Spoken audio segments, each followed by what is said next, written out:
यहाँ पर आराम से बोट चल पाती।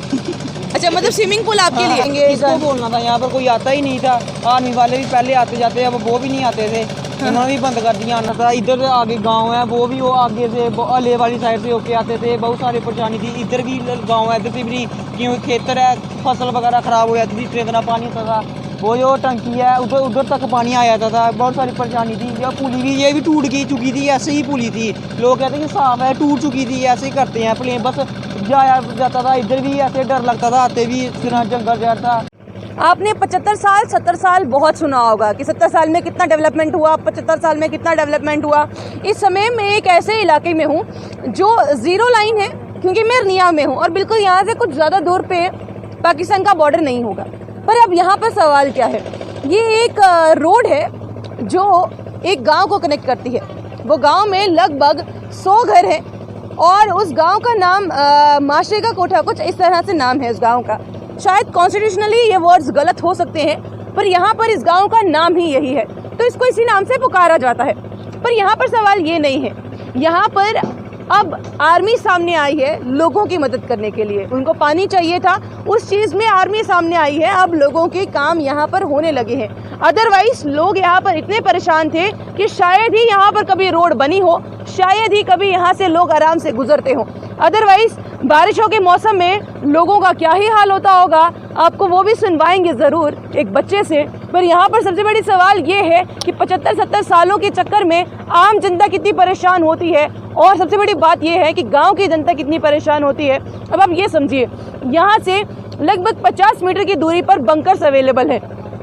लोग वहाँ पे आते हैं, लोगों के घरों में बंकर्स बने हुए हैं, और समझ लीजिए कि बंकर्स बनने का कारण ही यही होगा कि यहाँ पर शेलिंग बहुत ज़्यादा होती है।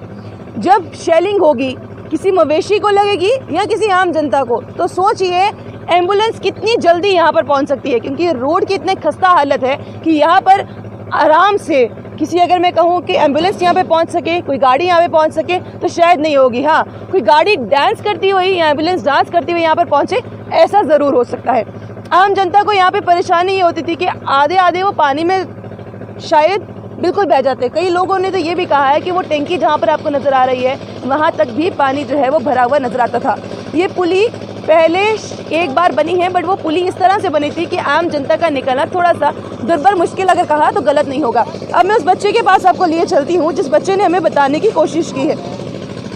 बच्चे, यहाँ पे कितनी परेशानी होती है जब बारिशों का मौसम यहाँ पर होता है? मैं यहाँ पे बहुत सारी परेशानी होती थी, आया नहीं जाता था। इधर आगे गांव है, वो भी वो आगे से अले वाली साइड से होके आते थे, बहुत सारी परेशानी थी। इधर भी गांव है, इधर से भी क्यों खेतर है, फसल वगैरह खराब हो जाती थी, इतना पानी होता था।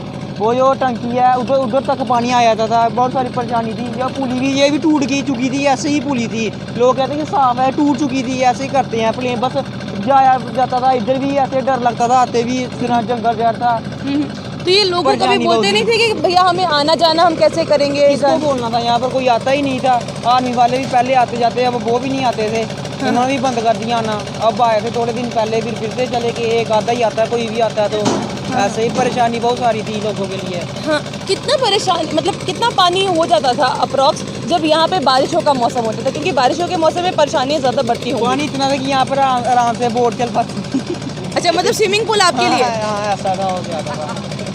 तो यहाँ पे आम जनता के लिए स्विमिंग पूल बन सकता है। आर्टिफिशियल लेकों की बातें होती हैं जम्मू की, और अरनिया में भी आर्टिफिशियल लेक हो सकती थी, पर शायद किसी ने यहाँ पर सोचा नहीं, क्योंकि उनको लगा कि यहाँ पे आर्टिफिशियल लेक बना के क्या ही फायदा है। पर हाँ, लोगों को ये लगे कि कहीं बाहर जाने की ज़रूरत नहीं है, इसलिए यहाँ पे स्विमिंग पूल दे दिया जाए। पर ये सिर्फ एक व्यंग है। ये अब समझना होगा उन लोगों को कि आखिरकार आप क्या डेवलपमेंट कर रहे हैं बॉर्डर इलाकों में। आप बॉर्डर इलाकों में ये कहते हैं कि हर एक चीज़ होनी चाहिए, आप ये कहते हैं कि हेल्थ फैसिलिटीज़ अच्छी होनी चाहिए, आप ये कहते हैं कि हमें हर एक चीज़ प्रोवाइड कर रहे हैं, पर आखिर में आप प्रोवाइड कर क्या रहे हैं? बॉर्डर के लोग सबसे ज़्यादा परेशानियाँ झेलते हैं। आर्मी के बाद अगर सबसे ज़्यादा परेशानी कोई झेलता है, वो भी बॉर्डर इलाकों में, तो वो यहीं के लोग होते हैं, जिनको यहाँ पे कई लोगों को ये भी कहा जाता है कि ये हमारे लिए डिफेंस का काम करते हैं। जब ये डिफेंस का काम करते हैं, अपने ऊपर गोलियाँ झेलते हैं, अपने मवेशियों के ऊपर गोलियाँ झेलते हैं, पर इनके लिए कोई भी अच्छे से काम हो, शायद वो इनके लिए सपना ही है। और हाँ, इनके लिए मनोरंजन के लिए तो यहाँ पर स्विमिंग पूल भी है और आर्टिफिशियल लेक भी, पर हाँ, इनकी हेल्थ के लिए कुछ नहीं। ये सोचिए कि अगर यहाँ पे पानी इकट्ठा होता होगा तो कितनी बीमारियाँ फैलती होंगी। कोविड के समय में भी कितनी बीमारियां और उठी होंगी, डेंगू मलेरिया इस समय चल रहा है, उस समय भी कितनी बीमारियां हो रही होंगी, ये सोचने की देर है।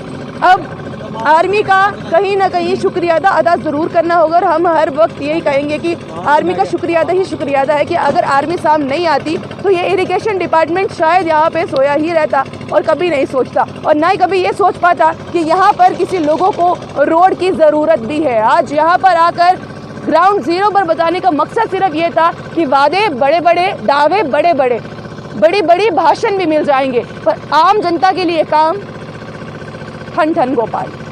क्या आपको लगता है?